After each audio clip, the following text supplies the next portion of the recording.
We could even introduce some more folks to you right now, and I think we're going to bring onto the screen with us to join us remotely. Would you welcome, please, Molly Hodgson, the CEO, and Maria Solari, the COO of Good Work in Portsmouth. Hi, ladies. How are you? Oh, there you're out. Hi, we're good.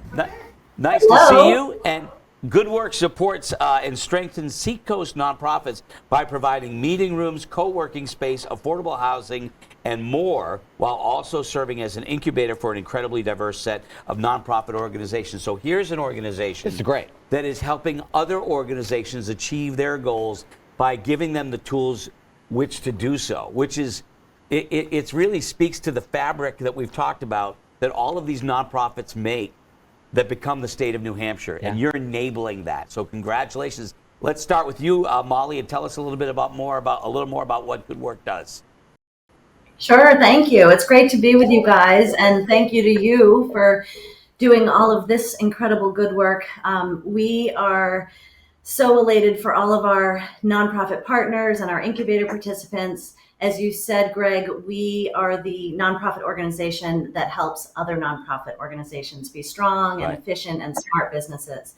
And we do that over here in Portsmouth at this beautiful setting called Carey Cottage. And it's wonderful, incredibly compelling work. So you work with a lot of nonprofit organizations, and it's not like they're in mansions. Some of them don't even have actually places to hold meetings, events, gatherings, or maybe what's the word? Maybe seminars or those kind of things. Yeah. And you're offering that to them, a place to do the work they want to do, right? Yeah, we have beautiful meetings rooms, and we offer them free to nonprofits at certain parts of the day, and they're available for the business community as well to rent and for their retreats.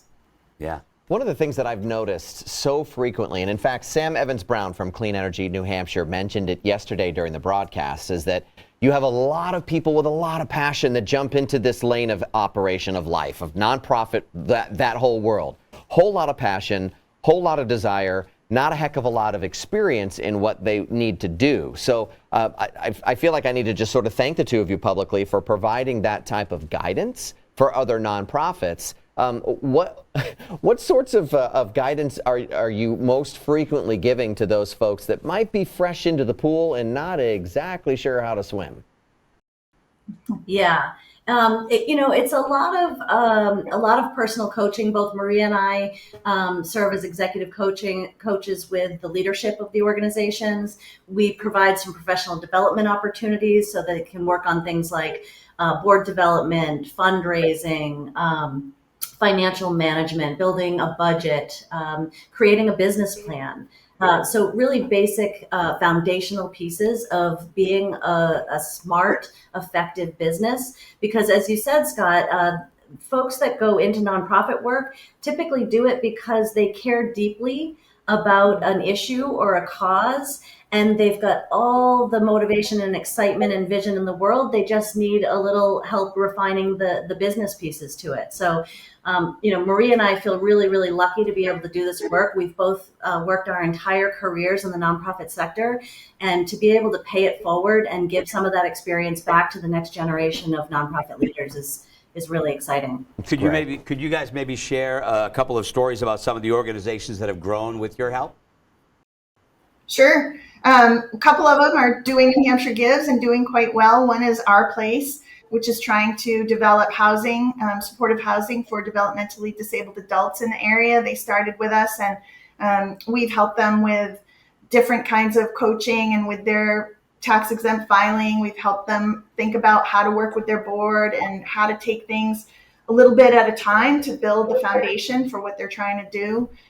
There's Red's Good Vibes out there, which is providing free, no questions asked, food truck meal experiences to anybody that needs a meal. We've worked a lot with Caitlin around how to raise additional funds, how to build our board, looking for space for their operations. So we get to work with a lot of really amazing people. That's fantastic. We've talked to, and Sam was one of them that you talked about earlier, talking about how hard it is to be a nonprofit, the head of a nonprofit, because a lot of times you don't know where to go. The fact that you're supplying, that kind of experience, advice and facilities is kind of like the complete huge. helping package for anybody that's in the nonprofit business in the Seacoast area. It's almost like a plug and play. Yeah. I'm wondering, ladies, is there anything that the business community, and Molly, I've known you for years, and you've got those wonderful roots in the business community. Are there things that the leaders of business can do to help you in your effort to help nonprofits? What do you need? Yeah, absolutely. Thank you for that question. We have about 50 business professionals that serve as a bench of folks that provide pro bono support to our incubator participants. So that can be anything from an accountant to an attorney to a marketing specialist. Mary Jo Brown is one of our professional partners as well. She's as awesome. She's pretty awesome. She really is. So shout out to MJB. And we absolutely invite anyone who has a particular skill set that they'd like to bring to bear to help our nonprofits be successful. We would absolutely love to talk to them about that. We call them our professional partners. We also have mentors that we assign to each nonprofit that goes through the incubator program. And so there's lots of incredible people out there that I know would serve as great mentors. So we invite them to join the charge. I was telling Scott just before you guys came on about how beautiful Cary Cottage is. How did that come to be your base, your home? Oh, that's a long story, but quickly, the visionary couple that founded Good Work heard that Cary Cottage was at risk of demolition, right, and thought it would be a perfect place to house Good Work and other nonprofits and some affordable housing. And so they stepped up and made a contribution to fund the renovation and turned to Molly and I and said, would you manage it? And we said yes. And that really in a nutshell is how it all came to be. But we come out and yeah, it's a beautiful space, and it's a resource. It's a really wonderful resource to have right in the Seacoast area. I've been there. I've seen it. It's lovely.